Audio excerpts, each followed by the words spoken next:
नमस्कार, आप देख रहे हैं आज तक। आपके साथ मैं हूं अंजना ओम कश्यप। हिजाब पर आज नहीं हो पाया सुप्रीम कोर्ट में हिसाब किताब। 2 जस्टिस में बटा हुआ फैसला आया। फिलहाल बैन जारी रहेगा। अब बड़ी बेंच में सुनवाई होगी। ओवैसी कह रहे हैं कि रोक हटाने की वकालत वो अपनी तरफ से कर रहे हैं। हमारे साथ इस वक्त AIMIM के मुखिया असदुद्दीन ओवैसी जी लाइव जुड़ रहे हैं। ओवैसी साहब, स्वागत है आपका आज तक पर।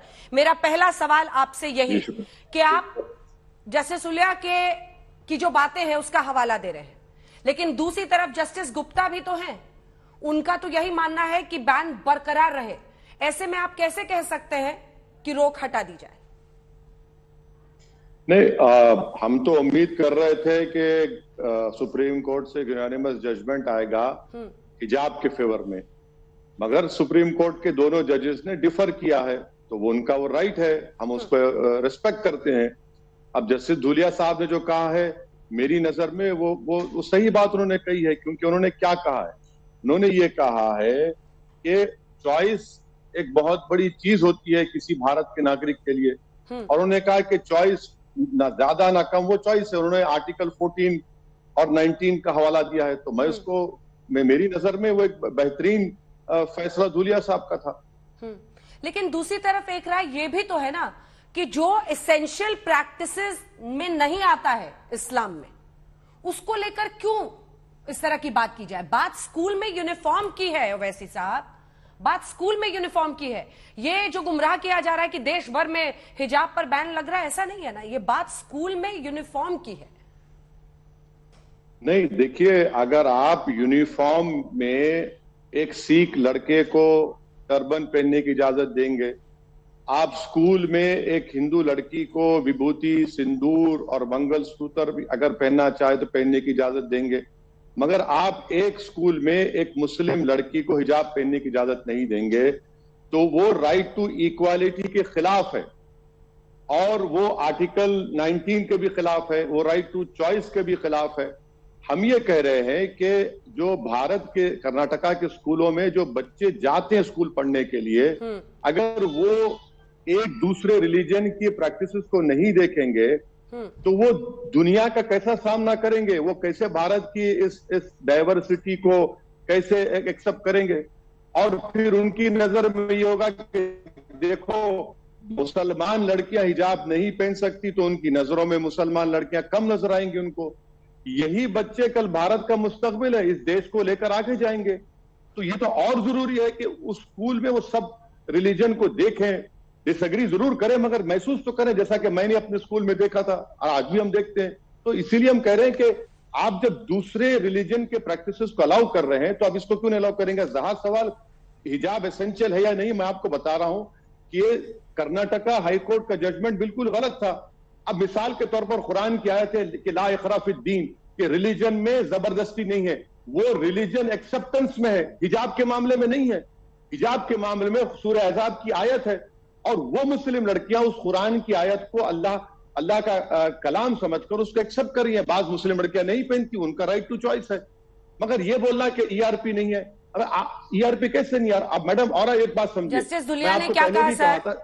ओवैसी साहब, जस्टिस धुलिया ने क्या कहा? उन्होंने कहा मैं ये एसेंशियल प्रैक्टिसेस वाली तो बात ही नहीं है इस्लाम की, वो तो लड़कियों की शिक्षा के नजरिए से इस पूरे मामले को देख रहे हैं। आपने सिख टर्बन की बात की सर। नहीं, टर्बन तो एसेंशियल है ना। सिखिज्म में टर्बन एसेंशियल है, लेकिन आप खुद ही बताते हैं हिजाब तो एसेंशियल नहीं है। तो मैं बिल्कुल है, मैं कह रहा हूं हिजाब एसेंशियल है। कुरान की आयत है, सूरह अहज़ाब में कुरान की आयत है कि आप या तो अपने सर को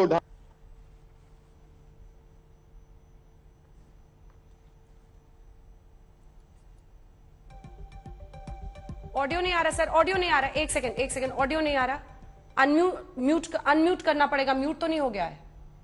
एक बार देखिएगा सर, म्यूट तो नहीं हो गया है? आ रही है सर आवाज? अब आती है मैडम, अब आ रही है। अब आपकी भी आ रही है। अपनी बात पूरी करें। सिखिज्म में टर्बन एसेंशियल है। आज आप पहली बार मुझे लगता है ऑन रिकॉर्ड कह रहे हैं। नहीं, सुनिए सर, एक सेकंड। आप कह रहे हैं हिजाब एसेंशियल है। Main thrust of my judgement is the entire concept of ERP was not essential to the dispute. The High Court took a wrong path. और हाईकोर्ट ने मैडम कुरान की आयतों को उसका मिस ट्रांसलेशन किया, तो गलत है ना बिल्कुल। आप कह रहे हैं कि इस्लाम में एसेंशियल है, तो जो अनेकों लड़कियां हिजाब नहीं पहनने का चयन कर रही हैं अपने जीवन में, वो सब इस्लाम को फॉलो नहीं कर रही हैं, वो कमतर मुस्लिम है आपसे?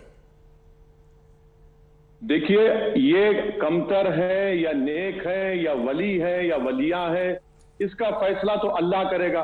मगर जब अल्लाह कुरान में फरमा दिया है कि हिजाब, निकाब और चादर ओढ़ना, ये कुरान में अल्लाह का हुक्म है। आप नहीं पहनना चाह रही, वो भारत के संविधान में आपका राइट टू चॉइस है। मेरा राइट टू चॉइस हिजाब पहनना है, आप उसको कैसे रोकेंगे?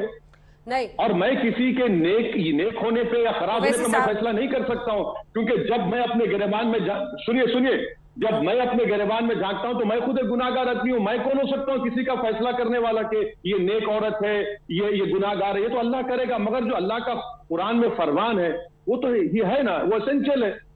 ये बहुत खतरनाक खेल खेल रहे हैं आप ओवैसी साहब। मैं ऐसा बोलना नहीं चाहती थी, लेकिन मुझे बोलना पड़ रहा है, क्योंकि आप एक तरफ से तो ये भी कह रहे हैं कि जरूरी है, अल्लाह का हुक्म है कि हर लड़की को हिजाब पहनना चाहिए, उसके बाद दूसरी तरफ आप कह रहे हैं कि हम जज नहीं कर सकते हैं। लेकिन जज की जाती है ना लड़कियां, इसी बना पर उनको जज किया जाता है कि इसने हिजाब नहीं पहनी है, ये कमतर मुसलमान है। जिसने पहनी है, जिसने टोपी पहनी है वो बेहतर है, जिसने दाढ़ी रखी है वही बेहतर है। ये तो गलत है ना सर, ये स्टीरियोटाइप प्रोपोगेट करना।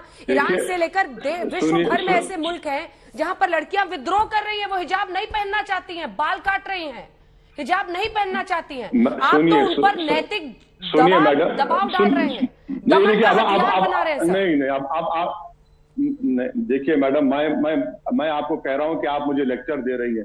मुझे लेक्चर मत दीजिए, आप सवाल करिए ना मेरे को, आपकी राय हो सकती है।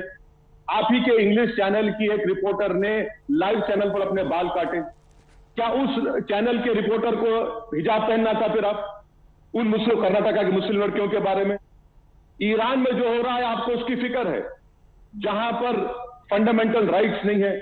ईरान एक इस्लामिक कंट्री है, भारत एक किसी मजहब का कंट्री नहीं है। ईरान की फिक्र नहीं है वैसी साहब, लड़कियों की फिक्र है। नहीं, आप ईरान की फिक्र नहीं है, लड़कियों की फिक्र है। और विश्व भर में अगर लड़कियां बाल काट रही हैं तो उसका सिर्फ एक मतलब है सर, वो ये कि लड़कियों के लिए हिजाब को दमन का हथियार मत बनाइए, ये मॉरल पुलिसिंग मत कीजिए। आपको अनेकों लोग सुनते हैं देश भर में सर। नहीं, मैं हरगिज आपकी बात को नहीं मानता, आप गलत कह रही हैं। आपको ईरान से मोहब्बत है, मुझे भारत से मोहब्बत है मैडम। मुझे भारत की बच्चियों, मुझे लड़कियों से मोहब्बत है, राइट टू कल्चर, मुझे लड़कियों से मोहब्बत है, मुझे उनके अधिकारों से मोहब्बत है। आपको नहीं है, आपको मोहब्बत नहीं है, आपको सिर्फ उनसे मोहब्बत है जो आपकी तरह हिजाब नहीं पहनती है। क्या मैंने कभी कहा किसी टीवी चैनल पर जाकर आकर कि मैं उसी का एंकर से बात करूंगा जो हिजाब पहनती है? मैं तो रिस्पेक्ट करता हूं। आपको मानना पड़ेगा कि जो हिजाब पहनती है, आप लड़िए, आखिरी वक्त तक लड़ूंगी। अगर किसी महिला का अधिकार है हिजाब पहनने का और वो शौक से पहनना चाहती है, मैं उसके लिए भी लड़ूंगी।